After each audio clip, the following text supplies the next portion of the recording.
Sir, NASA ने कहा है कि वह भारत के अंतरिक्ष स्टेशन के निर्माण में सहयोग करेगा। क्या अमेरिका की इस बात पर विश्वास किया जा सकता है? यह सवाल इसलिए क्योंकि अभी तक दुनिया के बड़े देश भारत को तमाम तरह की तकनीकें मुहैया कराने से बचते थे। नीरज जी, देखिए, जहाँ तक नासा की बात है, इसमें कोई शक नहीं कि नासा काफ़ी एडवांस्ड है इस स्पेस के मामले में। लेकिन जो भारत ने हाल में किया है, चाहे आप चंद्रयान लीजिए, गगनयान की बात चल रही है, बाकी भी हैं, तो भारत भी काफ़ी आगे बढ़ चुका है। और उसी को देखते हुए हमारे प्रधानमंत्री ने ये बोला था इसरो को कि 2035 तक जो है वो एक अपनी स्पेस स्टेशन बनाए और 2040 तक जो है चंद्रमा पर अपने हम एस्ट्रोनॉट आदमी भेजें। तो एक उसके बारे में ऑलरेडी इसरो काम कर रहा है।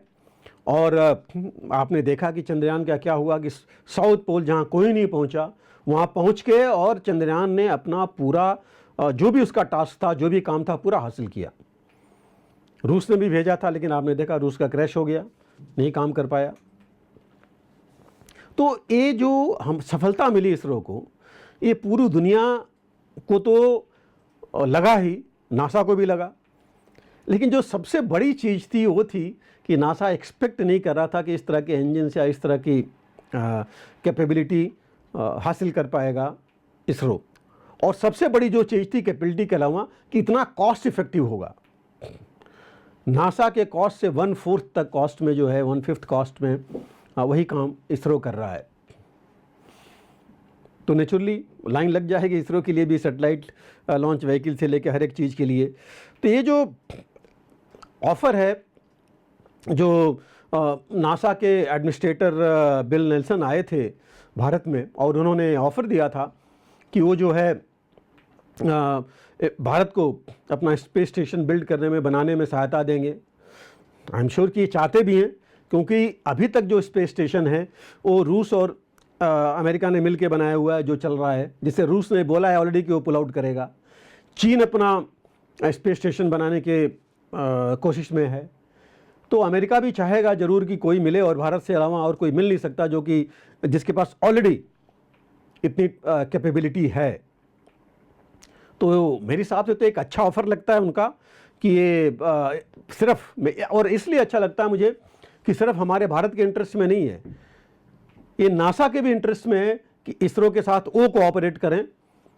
हाँ, यही होगा कि इसरो अगर 2035 तक बोला है हमारे प्रधानमंत्री ने, हो सकता है कि नासा के कोऑपरेशन के साथ हम थोड़ा पहले ये काम कर सकें। ये नहीं है कि नासा के बिना इसरो काम एक नहीं कर पाएगा। तो ये एक चीज़ है जो मुझे लगता है कि यही चीज़ नासा भी चाहेगा, इसरो के साथ मिलकर के जल्दी बनाए, जिससे उनकी डिपेंडेंसी रूस के ऊपर ख़त्म हो जाए, या चाइना को काउंटर भी किया जा सके और अच्छा स्पेस स्टेशन बना करके।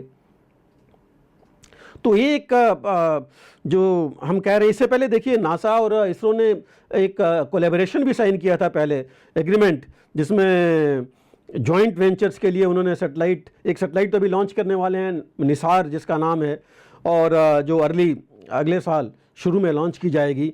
और बेसिकली ये सैटेलाइट है कि जो कि डेटा कलेक्शन पूरे स्पेस का और नीचे तक, अर्थ और अंदर तक वो करेगी, डेटा कलेक्ट करेगी, और एक बहुत ही एडवांस्ड इस तरह का ये सैटेलाइट होगी। तो ये जो है और ये जो सैटेलाइट है पूरे प्लैनेट को हर 12 दिन पर मैप करेगी।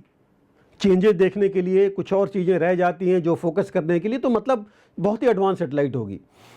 तो एक कैपेबिलिटी तो ऑलरेडी प्लान कर चुके हैं। तो इसमें जो है, और इन्होंने ऑलरेडी एक इसरो ने नासा के साथ हाइपर वेलोसिटी इम्पैक्ट जो टेस्ट है, जो कि बेसिकली सैटेलाइट के जो हम खास करके हमारा जो गगनयान मॉड्यूल है, उसके जो MMOD पोटेंशियल है, शील्ड्स हैं, उसकी टेस्टिंग करते हैं। उसके बारे में भी उनसे एग्रीमेंट कर रखा है।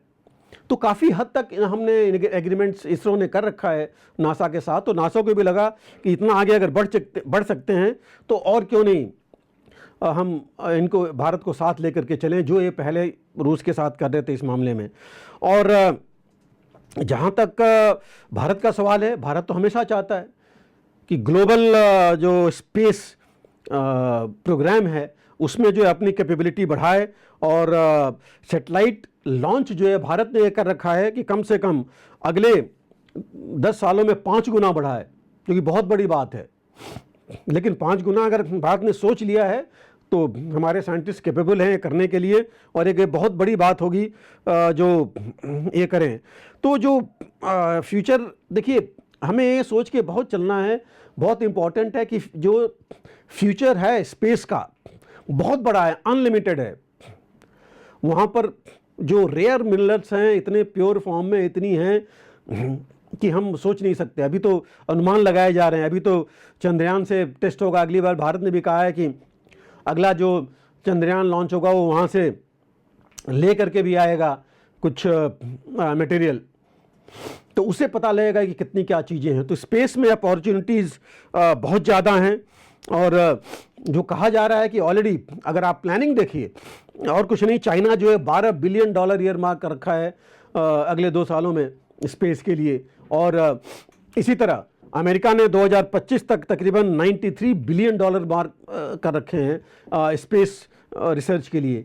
तो स्पेस में अनलिमिटेड आपस में कोलैबोरेशन के चांसेस हैं, और यही है हमने जो सी एक्सप्लोरेशन है हम कहते हैं डीप वाटर्स का, तो सबने कर लिया, लेकिन अब स्पेस रह गया है जो कि ये सबसे ज़्यादा आगे आएगा, और इसमें जो आगे बढ़ेगा उसको काफ़ी फ़ायदा मिलेगा उस देश को हर एक चीज़ में। तो ये देख करके मैं कहूँगा कि नासा बहुत कीन है, चाहता है कि इसरो के साथ कोलैबोरेट करके इसमें कोलैबोरेशन करे। हाँ, जैसे आपने कहा कि थोड़ा आशंका तो रहती है, क्योंकि पहले इन्होंने इतनी टेक्नोलॉजी नहीं दी, लेकिन अब आप देखिए जो इनके साथ जितने भी हमारे एग्रीमेंट्स हुए हैं वो इमर्जिंग टेक्नोलॉजीज़ के भी हैं, जो लास्ट आपने देखा जो हुआ था। तो जो अगर ऐसी चीज़ें हैं तो डेफिनेटली मैं कहूँगा अमेरिका भी अपना इंटरेस्ट देखेगा, भारत भी अपना इंटरेस्ट देखेगा। हाँ, भारत के साथ एक चीज़ और है कि भारत अपना और ग्लोबल इंटरेस्ट भी देखता कि बाकी देशों को भी साथ लेके चलें, यही शायद अंतर होगा। अगर आप भी लेना चाहते हैं देश दुनिया की तमाम जानकारी तो आज ही सब्सक्राइब करें हमारे चैनल को। साथ ही नीचे दिए बेल आइकन को जरूर दबाएं ताकि हर अपडेट आप तक पहुंच सके।